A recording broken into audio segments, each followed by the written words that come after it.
Hi everyone and welcome to Patrico Stories. In today's video, I'm talking to you about the most common myths regarding the favorite topic in my life, which is Ayurveda.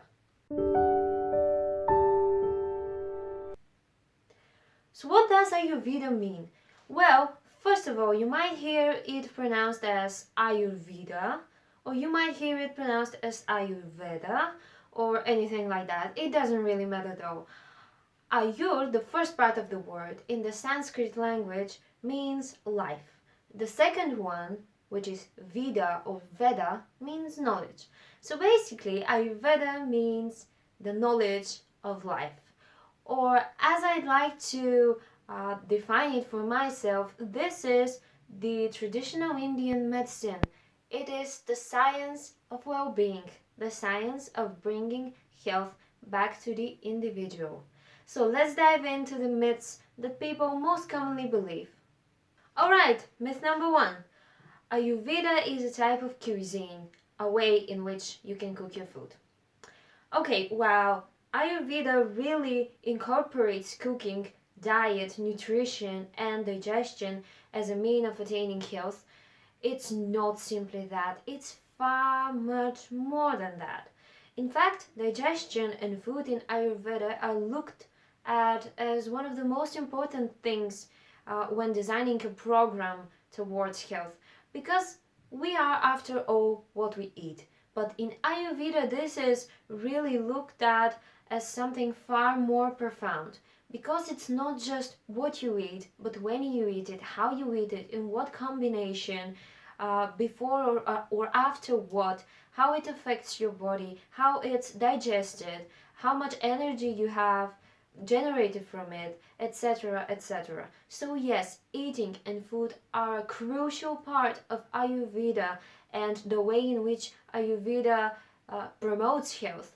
But it's not just that. It's not just how to cook your meal.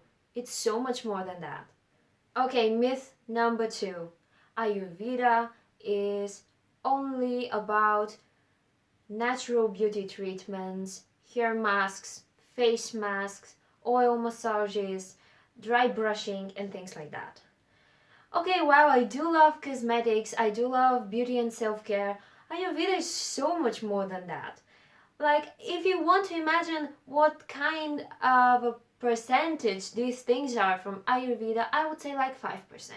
Yes, these things are used in Ayurveda as a means of attaining health, of achieving beauty and overall well-being, but they are a small fraction of what Ayurveda is all about. So yes, you can read about face masks, you can read about dry brushing and methods to tone your skin or make yourself look more beautiful, more glowing, but these are just small parts of the whole integrated way in which Ayurveda pushes your body naturally towards health and well-being.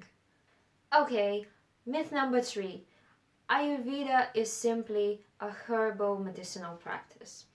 While this is quite true, I mean, yes, Ayurveda uses herbs as a means of transforming the body, as a means of triggering the body's natural immune system, its natural coping mechanisms. Herbs are not the only thing that Ayurveda uses. Many people hear herbal medicine and think of charlatans, shamans, and things like that. And while I'm a huge video game fan, and yes, I love like hearing druids and things like that, Ayurveda is so much more than that, in fact. You see, herbs are used in Ayurveda together with eating, sports regimens, together with sleeping pattern adjustment, and many other things that the practitioner uses in order to create the client's perfect regimen towards health. So yes, you will be prescribed herbs if you visit an Ayurvedic practitioner, but it's not only that. They will look at your physical, your mental, your emotional state, and they will work with the whole of you, not simply prescribing some kind of weird herbal mixtures and letting you go on your own. An Ayurvedic practitioner is somebody who will take care of you as a whole. So don't expect some kind of a shaman chanting mantras and giving you weird, bitter tasting herbs. That's not the case. Okay, myth number 4. Ayurvedic practitioners are charlatans who cannot be trusted. I cannot stress this enough. This myth quite insults me, but frankly, to be honest, I'm not proud of this. But before I started studying Ayurveda, which I am studying now, I quite often believed the same. I really believed that these people were some people who wanted to take your money or simply didn't do medicine right. However, starting to learn, I was baffled by the amount of biology, chemistry, biochemistry, physics, quantum mechanics, and things like that that were involved in the study of Ayurveda. Since I, like many other people, I'm a firm believer in science, I started with a pinch of salt and I was like, okay, what is this? Maybe I will be learning some kind of weird juju and I won't get what I want. It won't be scientific enough. However, when I got to meet true Ayurvedic practitioners, I was amazed at how knowledgeable they were, how deeply they understood the biology, the biochemistry of our bodies, and how they had this integrated look upon the human body that many medicine practitioners nowadays don't really have. You see, you might go to the doctor and they might prescribe something just for a small part of the body, while an Ayurvedic practitioner will look at you as a whole. They will understand you, and apart from being quite profoundly knowledgeable, they will also be quite humane to you. So don't really believe in this myth, but trust it. Trust them. Alright, myth number 5. To live in accordance with Ayurveda, you have to be vegan and you have to practice yoga. To begin with, the overall description of the Ayurvedic diet might be labeled as lacto-vegetarian, which basically means that this is a vegetarian diet that includes dairy. But be mindful that the type of dairy that is included is very specific. It is only cow milk and its products, and this milk should not be pasteurized. It should only be boiled and be from cows that were not held in confined places, that were free, that their little cows were not taken from them, and that they lived a calm and peaceful life. So yes, in this way, looking at it, you might say that it is more towards a vegan diet, but it's not exclusively a vegan diet. Although some people might be prescribed a vegan diet just because this is the best way to treat their psychological well-being and their physical well-being, but it's not exclusively that. Okay, now for the yoga part. While yoga and Ayurveda have been so connected for thousands of years, you don't have to do yoga or practice any of the different yoga branches if you don't feel like it, but you want to establish a regular Ayurvedic daily routine. So basically you can eat in accordance to Ayurveda. You can adjust your sleeping cycle so that you can benefit the most from the times of the day. You can practice self-massage, you can practice anything that is part of a daily routine according to Ayurveda. But you can skip the yoga part. Yoga is not at all a must when it comes to Ayurveda. Yes, many Ayurvedic doctors will prescribe yoga because yoga is a very nice way to exercise the body without straining it. But you can use walking, you can use jogging, you can use any type of exercise that you like, and yoga is not a must. Okay, myth number 6, the last one.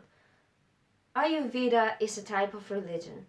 I cannot believe how many people have looked at me like, okay, she's studying Ayurveda, maybe she has become religious, maybe she's practicing some weird kind of religious practices. Okay, first of all, no religious practice is weird. If someone believes in something and it makes them feel good, they should practice it, period. Secondly, and most importantly for this video, Ayurveda is not at all a religious practice.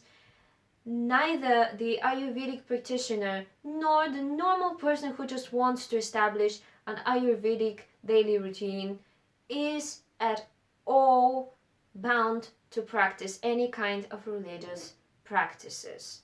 This is not a religion. This is science that is meant to make you feel good, to make you establish health, to be preventative care, and to make you feel good overall. So no, it's not a religion, and you don't have to have any kind of particular belief in order to benefit from everything that Ayurveda has to offer as medicine. One thing I would really recommend though is believing in this. Your body is capable of basically anything.